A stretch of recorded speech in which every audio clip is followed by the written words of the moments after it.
The morning after audit day, the packhouse lights still lived behind my eyes, bright enough to make the word complaint feel like a match held over dry paper.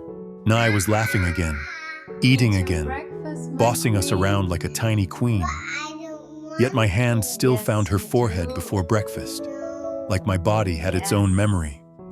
What would you do if the life you built, your children, your home, your little gate shop, became content to strangers, and the price of a big deal was letting them film what you love most? This isn't a story about contracts alone.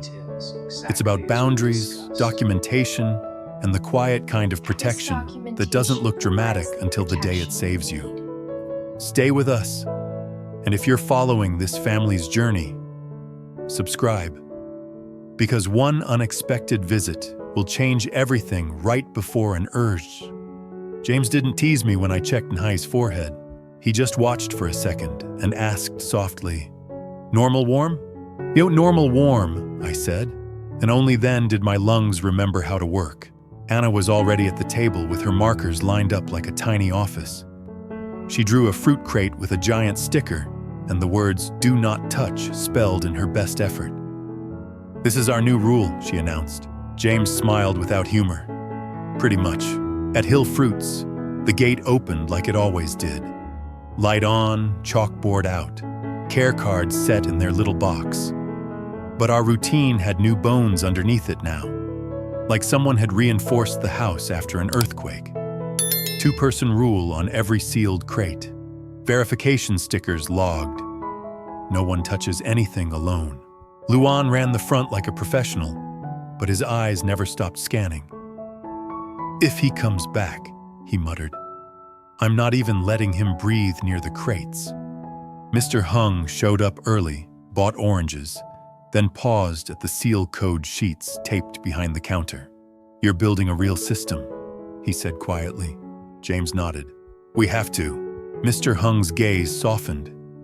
Brief, fatherly, heavy with something he didn't say out loud.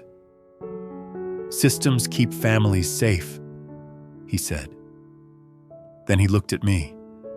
"But so do women who don't fall apart." I didn't know how to answer that. I just nodded and kept my hands moving.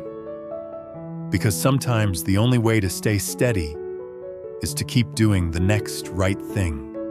By mid-morning, James was on his laptop in the back room, answering procurement emails like he was diffusing something. They wanted pickup schedules. They wanted cold chain logs uploaded.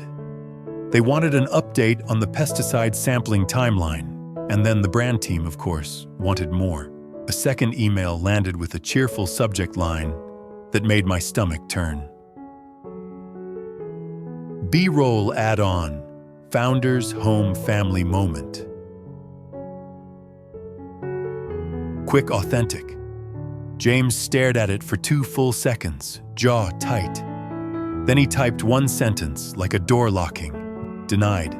Children and home are excluded per written terms." He didn't look at me while he typed it. But when he hit send, he reached for my hand and squeezed once. Firm, quiet. Like he was saying, "I heard you. I remember what we promised." That's when my phone buzzed. A message from Mr. Hung. "Someone is asking about you again." Not loud, but asking. My stomach dipped so hard it felt like missing a stair. Before I could reply, Luan poked his head into the back room. His voice dropped, the way it does when the air changes. "Diep," he said. "There's a visitor." I stepped out, expecting gossip. Instead, I stopped so suddenly my mind went blank for a beat. James's mother stood just inside the gate. She held a medium tote bag and a small paper gift bag. Her posture was careful, like she'd rehearsed walking in and still didn't know if she was allowed to exist in our space. Anna saw her first and didn't run. She just whispered, wide-eyed, "That's James's mom." And when James walked out of the back room, his whole posture changed. Not fear, something softer, something heavier. "My mom," he said. James's mother nodded once, eyes glossy. I didn't want to interrupt. she said quietly. But I heard about the audit day, and I heard Nhi was sick. My throat tightened. She's better, I said gently. Her gaze moved to Nhi, who sat on a stool swinging her legs, chewing fruit like the world owed her snacks. Nhi stared back, bold, curious, then lifted her toy orange in greeting like she was hosting a meeting. James's mother let out a breath that looked like relief. "Hi," she whispered. Nhi tilted her head. "You cry?" she asked, blunt the way only toddlers can be. James's mother laughed once, tiny and surprised, then shook her head. "Not right now," she said. "Not right now." She turned toward me. "Diep," she said softly. "I brought something." I didn't step closer yet, not because I was unkind, because I'd learned that gifts can be strings, but her hands were shaking. Not with performance, with nerves. "I'm not here to buy a place," she added quickly, like she'd read my mind. "I'm here to support you, mother to mother." That sentence hit me straight in the chest. It was simple, and it was brave. James shifted back a half step, giving us space, refusing to turn this into a show. He didn't rescue the moment. He respected it. I nodded once. "Okay," I said quietly. "Show me." She opened the tote bag and placed items on the counter one by one. Ordinary things that suddenly felt like oxygen. A clean digital thermometer, electrolyte packets, a sealed bottle of child-safe fever reducer, a soft, cooling towel, a small notebook labeled in neat handwriting, NHI, fever log, and a folded, thick blanket, hand-stitched, simple, warm. "This is a clinic night kit," she said, voice trembling. "I made one when James was little. I kept it because I didn't know how to stop being afraid." James's eyes flicked up sharply, like he'd never heard her name that fear out loud. She pushed the blanket toward me. "For you," she said. "For nights when you're awake and pretending you're not breaking." My chest tightened so hard, I had to inhale slowly to keep my voice steady. "You didn't have to do this," I managed. "I know," she whispered. "That's why I did." Then she lifted the small paper gift bag and handed it to Nhi. Nhi grabbed it with two hands and peeked inside. A tiny, stuffed orange, soft and bright, with a stitched smile, and a small child bracelet with a metal tag. James's mother crouched carefully to Nhi's level, like she was asking permission with her whole body. "That bracelet has a number," she said gently. "If you ever get lost, someone can call." Nhi looked at the bracelet, then at her, and declared, "Mine!" She shoved her wrist out like she expected to be served immediately. James's mother's smile broke through her tears. "Okay," she whispered. I fastened it, not tight, just snug, and watched the metal tag catch the light for a second. Like a tiny promise. Anna had been watching with the seriousness of a child, deciding if an adult is safe. Then she stepped forward and slid one of her care cards onto the counter in front of James's mother. It read, "Talk gentle, stay kind." James's mother pressed her fingertips to the card, like it mattered more than money. "Thank you," she whispered. And then, like the world couldn't stand a peaceful moment for long, the outside tried to pull drama back in.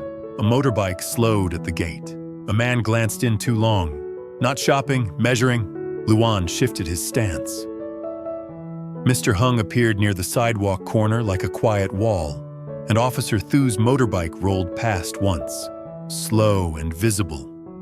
The man on the motorbike kept going. James's mother noticed, and her face tightened. "It's still like this," she said softly. Not a question, an observation. James nodded.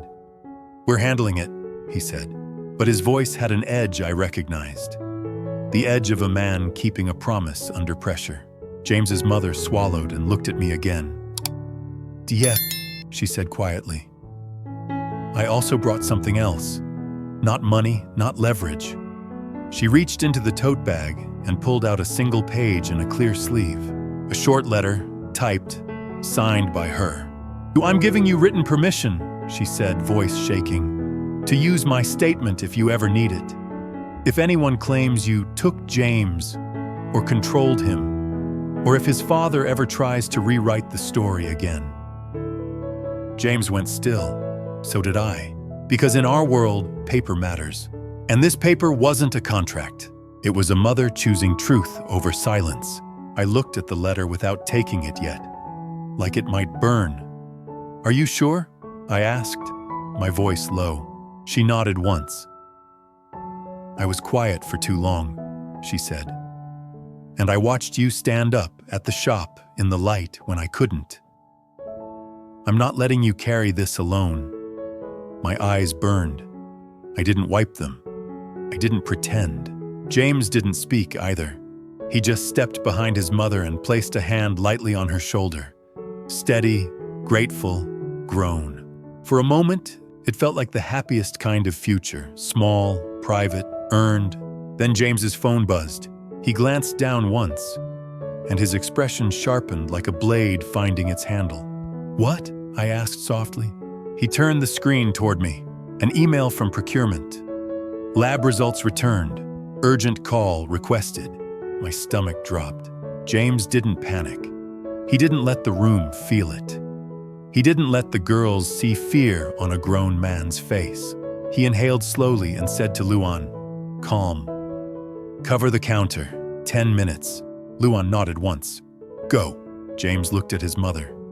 His voice gentled again, deliberate. Stay here, he said. You can sit. You can drink tea. You're safe.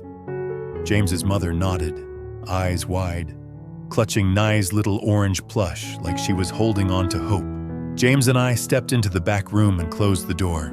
The air felt thinner there, like it always does when you're about to hear something you can't unhear.